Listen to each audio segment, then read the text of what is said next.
Hey everybody, call me Felix, and this is the first video of our Bohol food trip series. Bohol is renowned for its astounding natural beauty, whether it's the unique chocolate hills, the abundance of white sand beaches, or dolphin watching tours. Although not quite known as Cebu as a hub for food culture, we're exploring Bohol for its food, and we encountered some interesting finds. We found traditional Boholano cuisine, largely inspired by nearby Cebu, as well as some surprisingly upscale restaurants featuring Spanish cuisine and fantastic steaks.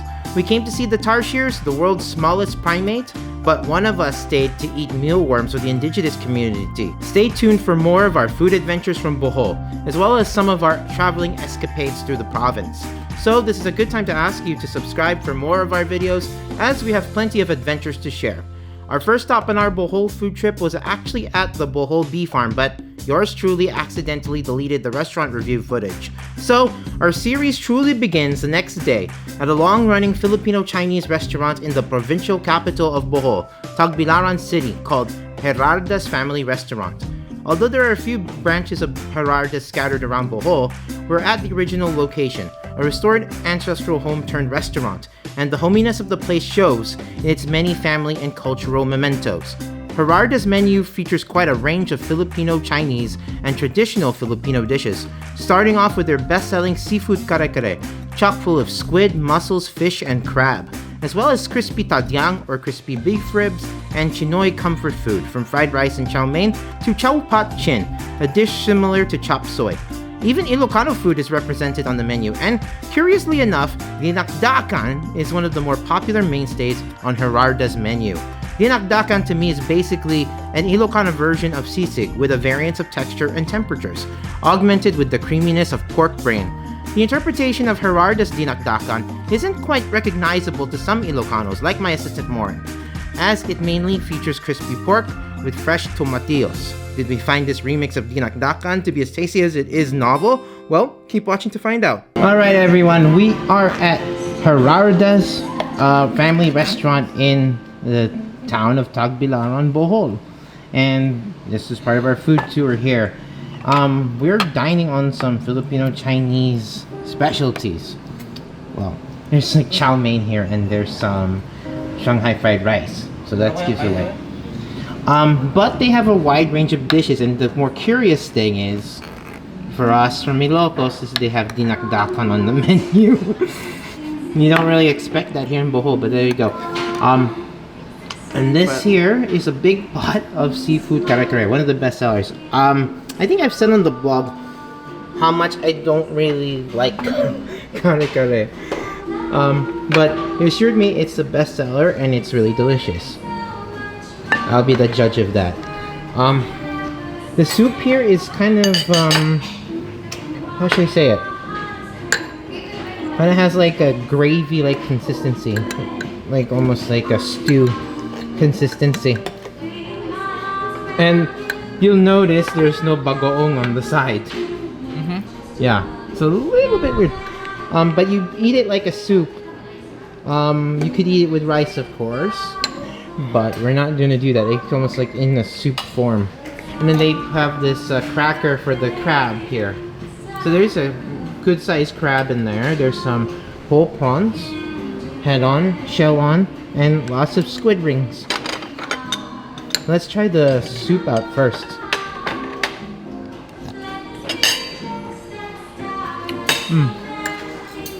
And I'm glad that the reason why there's no bagoong is because the peanut broth kind of is really held in check.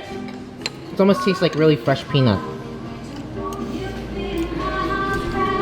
What do you think, Warren? The consistency, and the peanut butter taste. Oh my gosh! It's not too much. Yeah. You know, the reason why I don't really like Kare Kare is because the Right? no, it's not just that. It's because like the peanut's a little too sweet, and then it's like the consistency is right. It's really like between a stew and like, you know, because sometimes it's kind of like that paste coagulates, and I don't really like that. And there's no real like off-putting seafood flavor in the soup, so that's good. It's a lot of, it kind of tastes like fresh peanuts, like fresh ground peanuts, like in a, like lumpia sariwa, that type of peanutty taste. Okay, I'm gonna have one with a squid ring. The squid is firm and bouncy. It's good. Once again, I like that you don't need to put bagoong in there. It doesn't taste too bland either. And there's some hearty fish in here too. That's flaky white fish in here as well. I really haven't tried a Kare Kare that like impresses me, but I think this is really good. Part of me still's kind of like, well, it's Kare Kare, you know, But I think this one is a well-made one. For my taste. What shall we try next? This here is Dinakdakan. Oh, Looks like Dinakdakan. it's very different. Look. So Warren already, his first No, day here in no. Bohol, our local restaurant at our resort Is that a green tomato? has pinakbet. And he was saying that the pinakbet is sweet, which is kind of bizarre. And in Ilocos, people like sweet, garlicky food. But the pinakbet is supposed to be bitter. It's supposed to be like meaty. It's supposed to be, you know, that's how pinakbet should taste like. Or at least from an Ilocano perspective, everyone. Yeah, it looks like there's some tomatillos in here, like green tomatoes. It's a little strange. There's like Dinakdakan. Can you explain Dinakdakan for those people who are not from Ilocos? Because there's like brains in there, right? Pig brain. Brains and some ginger, right? Pig meat, yes. And Some vinegar. onion, some ginger. Vinegar Kind of and- like a mix between like kilawin and sisig. That's what how I would describe it. There are kilawin and sisig attributes to Dinakdakan in Ilocano one. So you can see here that there's pork skin, fried pork skin, and then there's some green tomatoes, and it's in this kind of mayo cream sauce. All right, try it. That's kind of interesting. That pork is really more crispy than I thought it would be. Oh, Not quite like baguette crispy, right? It's got a good crunch. I wasn't expecting that. And then the two other prominent features of this is that there's a cream sauce that's kind of has the twang of mayonnaise. Not really so much on the brains. And then these tomatoes are really firm. They almost have like a hearty exterior, right? Firm exterior. They add really interesting texture without being crispy, if that makes any sense. It's almost like having a juicier, thicker cabbage, I would say. When you say that with the green tomatillos, that's not really a tomatillo, but because tomatillos are a little more tart, they don't get the tartness there. It's almost like a jicama. Jicama? Singkamas, like a texture of singkamas mixed with something like juicy, like a tomato, but a really firm tomato. So I don't know. I find it interesting. Pressure firm. Oh, thank you. What do you find this Bohol style of dinakdakan? What do you think? That face is kind It of was like sweet and yeah, there's a lot of mayonnaise here. it's a skeptical kind of And yeah. it's There's no the a twang. little bit sourness, right? Yeah, because of the mayo. They were saying that you want your spicy, and it doesn't really have spice, right? I want the dinakdakan, the combination of saltiness and gingery flavor. Yeah, Yeah. this one is on the sweet side with some green tomatoes adding interesting texture. I don't know. I like it for different reasons. I'm gonna say that. But as far as a traditionalist, you'd be kind of saying, well, this isn't like Ilocano dinakdakan, which it is not.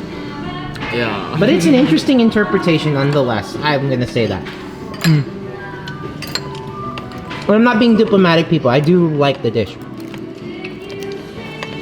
I genuinely like the dish. It's just something that's different from dinakdakan that I don't know if you could call it, for a traditional perspective, you can call it dinakdakan. You should call it like a different name, right? Okay. I'm gonna have some of this crab then. They use these blue flipper crabs in the Kare Kare. Crabs are like my least favorite things to open, but they're delicious if you can get some good meat on it and some good fat.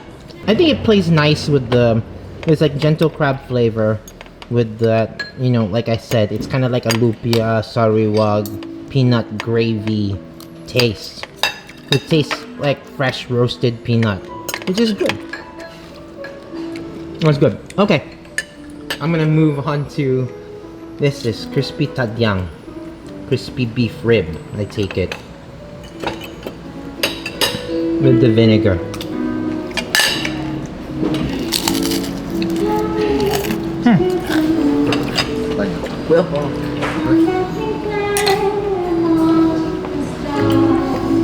It has a really satisfying crunch, and that meat is not hard underneath it. It's got good adobo like seasoning there too. It's almost as if like it's almost like having bagnet on a stick. You know, a little bit of beefy flavor. Can I try? Yeah. Hit it with that vinegar though.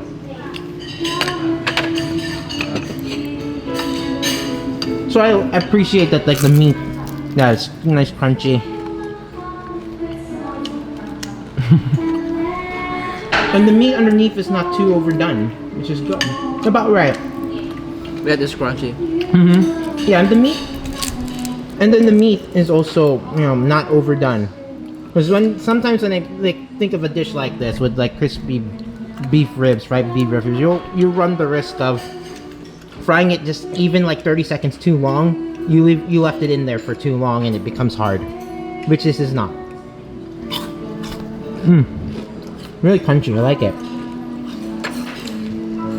It's almost like glass breaking, which is kind of like that type of crunchiness you like. What shall we go to next? I forget what that is. Okay, we should probably move to the Chinese stuff. Chinese food. So this is kind of like a chop suey dish with some meat. So we see some pork, some mushroom. I think it's called, forgot what it was called. I'm gonna have to look it up again. It's like Chow Pot and whatever it was. I've forgotten. So there's a nice baby corn, some mushroom, some broccoli. It really looks like chop suey. A lot of cauliflower. Oh, cousin Ben would love this. There's cauliflower in here. Let's get out all of the good stuff here. So yeah, this restaurant here has like origins in like, you know, I think the owner was Chinese, had some Chinese ancestry. And so the food reflects that as well. And this is actually in a house, by the way. And it really feels like a house. Yeah, it was like, this is the restaurant? Interesting. Because usually I was expecting something more colonial. When people say like, oh, it's in somebody's house, right? Like an artfully colonial place. Kind of isn't. But inside is like really nice. It feels like there's some Chinese design cues here. Especially with the tables and chairs. Yeah, anyway, here's the chop suey thing. Yeah, I really like the addition of the cauliflower, the broccoli, the baby corn. Add some more of that sweetness and then the crunch with that light like black bean sauce. Just about the right consistency too of for the vegetables. Not overdone, and then the sauce is not overpowering. I find this solid too. I'm gonna try it with the mushroom though. The mushroom has a bit of chew there, releasing more of that umami flavor. And some pork. I use not so lean pork in here. Quite a hearty dish. Let me see. The chow mein kind of looks like, when it came, it looks like the fried noodles that you soak up all the gravy in. So I think this one's gonna feel like really al dente and crisp. See. I'll take just a portion, and I think especially I want to soak it in that remainder of the sauce that I got from that chop suey related dish, whose name is eluding me at the moment. I'm gonna have to look at that menu, like that menu again. Okay, this is the noodle. It reminds me of like fried noodles. Exactly what it is. Fried noodles with gravy. So there's kind of like there's like a firm north of al dente texture, but for the most part, soft. Holds its own. Of course, you don't want soft gloopy noodles. So right, just about al dente, yes. And it pairs well too with the remainder of that sauce, by the way. So personally for me, I would mix the chop suey with the noodles to give it more of like a smooth texture, and it's easy to go down and more flavor. Let me see. Fried rice, Warren. Cool. Let's have some fried rice then. So this is Shanghai fried rice. They have adobo rice, bagoong rice, but I was kind of in the mood for the Chinese specialties because I think in balance with, you know, our Filipino food. And by the way, they have like Bohol specialties too, or Visayan specialties I'm not familiar with. And so, just so you know, and especially in the soups, that fried rice kind of has like a creamy kind of something creamy about it in the taste a little bit. It's so fluffy. There's some peas to kind of add some more sweetness and crunch. It's one of those dishes that you just soak the sauce in, and then you have, you know, something that's really comforting. Okay, lastly, we ordered Zambas. They had, this is not necessarily the most recommended dish, but I was thinking, well, I already had like Kare Kare, seafood Kare Kare. And they had grilled tangige, and I said, tangige again. I had tangige in the Bohol beef farm. I had tangige in Palawan. It's been spoiled rotten with really good tangige, and I don't really want to compare another one for you. Sorry, but I'll try the shrimp on its own. It kind of has like a sweet vegetal taste to that gravy. Maybe augmented with a little bit of butter.